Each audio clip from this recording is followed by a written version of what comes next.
سکتا ہے آپ کی بیداری کو دیکھتے ہوئے آئیے میں گزارش ہوں سب سے پہلے پروفیسر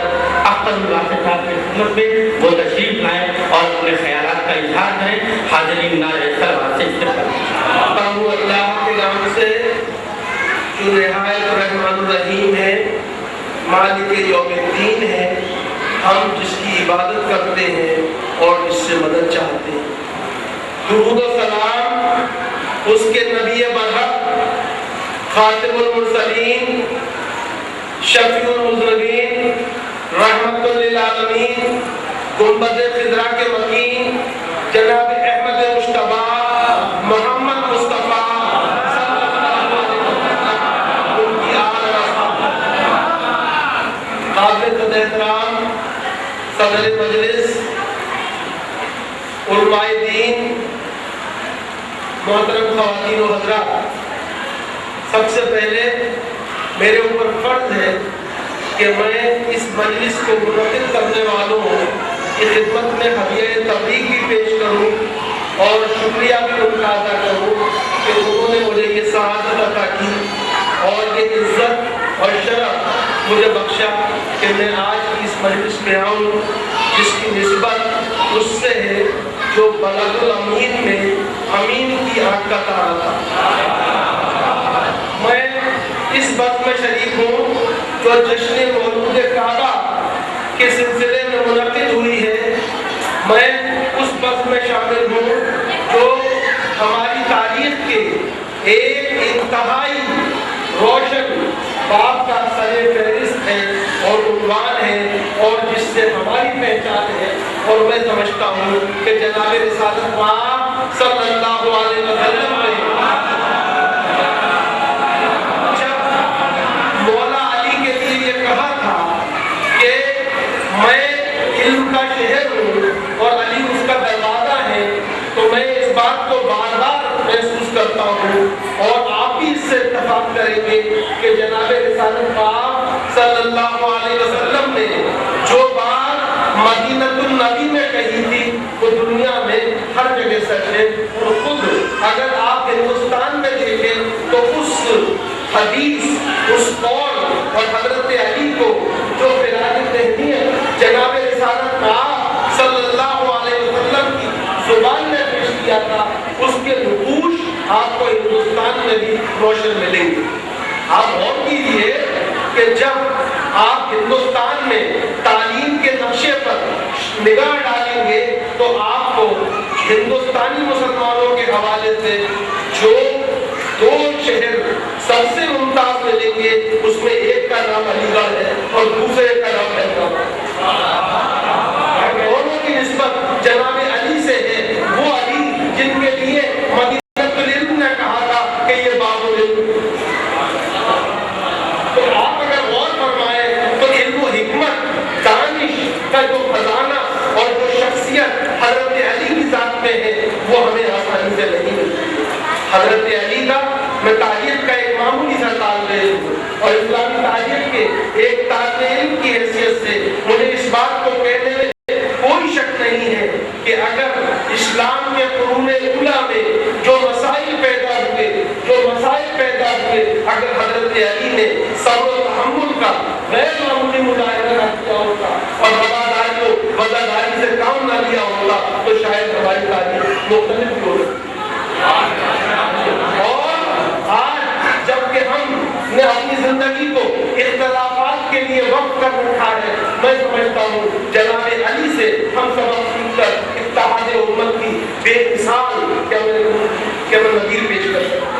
اور یہ روشنی ان سے حاصل کر سکتے. اور اس طرح کی مجلسیں ہمارے لیے اسی بات کے لیے پیغام دینے آتی ہیں. حضرت علی رضی اللہ تعالیٰ عنہ کے بارے میں معاف کیجیے گا، ان کو میری اور آپ کی تعریف کی ضرورت نہیں ہے. ان کا ذکر کر کے اصل میں ہم اپنی زندگیوں میں ظلمت کو دور کرنا چاہتے ہیں، تاریکی کو مٹانا چاہتے ہیں، جہالت کا سردباغ کرنا چاہتے ہیں، گمراہی سے بچنا چاہتے ہیں، کفر اور شرک جو ہے اس کی لعنتوں سے اپنے کو محفوظ رکھنا چاہتے ہیں. ان مجلسوں کا مقصد یہ ہے. حضرت علی نے ہمیں زندگی کے بارے میں جو پورا رویہ دیا ہے وہ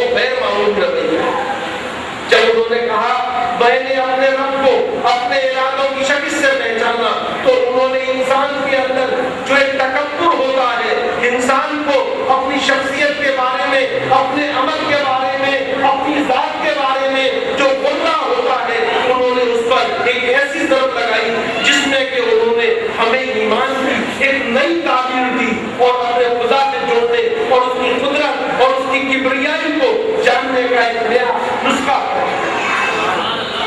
حضرت علی رضی اللہ تعالیٰ عنہ نے ہم ان لوگوں سے، وہ لوگ جو زندگی میں صرف دولت کی، ثروت کی، توکل کی، شان کی، شوکت کی تلاش میں مارے کرتے ہیں اور مارے نہیں کرتے، بلکہ اپنے کو خوار کرتے ہیں، اپنے کو ضائع کرتے ہیں، ان کے لیے ایک ایسی بات کہی کہ میں سمجھتا ہوں ہم میں سے ہر شخص کو اسے ہردے جمع بنانا چاہیے اور اپنی گھاٹ میں باندھ کر رکھنا چاہیے اور اپنی زندگی کا منشور بنانا چاہیے۔ انہوں نے کہا تھا تیری تقدیر تیرا پیچھا کر رہی ہے، تیری تقدیر تیرا پیچھا کر رہی ہے، تو اس کی تلاش میں کیوں مارا کرتا ہے؟ اگر انسان کے اندر یہ احساس پیدا ہو جائے، یہ ٹھہراؤ پیدا ہو جائے، یہ یقین پیدا ہو جائے، تو پھر وہ تفسیر بن جاتا ہے اس بات کی کہ وَالْقَدْرِ خَيْرِهِ وَشَرِّهِ مِنَ اللَّهِ تَعَالَىٰ، جو کچھ اچھا اور برا ہوتا ہے تقدیر کا ہوتا ہے اور وہ اللہ کی طرف ہے۔ تو حضرت علی نے تقدیر سے جب ہمارا رشتہ جوڑا تو اس کا مطلب یہ نہیں ہے کہ تدبیر سے انہوں نے ہمارا رشتہ، یہ نہیں ہے، بلکہ اصل میں انسان جو اتاولا ہو جاتا ہے، انسان جو بے قابو ہو جاتا ہے، انسان جو حفظ و ہوا کا بندہ بن جاتا ہے، انہوں نے اس سے ہمیں روکنا چاہیے۔ تو حضرت علی کے پیغام کو سمجھنے کی ضرورت ہے، حضرت علی کے پیغام کو جاننے کی ضرورت ہے، حضرت علی کے پیغام کو عام کرنے کی ضرورت ہے۔ تاریخ انسانی میں حضرت علی جیسی محتم بن شان شخصیت آپ کو آسانی سے نہیں ملے گی۔ آپ غور کیجئے ان کی تربیت کس نے کی، وہ پیدا کہاں ہوئے، جی آپ غور کیجئے وہ کیسی زبردست عظیم جن کے بارے میں ہمارا ایمان ہے، ہمارا عقیدہ ہے کہ وہ عورتوں کی سردار ہے، حضرت فاطمہ کی شوہر۔ آپ غور کیجئے وہ کیسے عظیم اور جلیل القدر بیٹوں کے بعد میں ایک امام حسن ہے اور ایک امام حسین،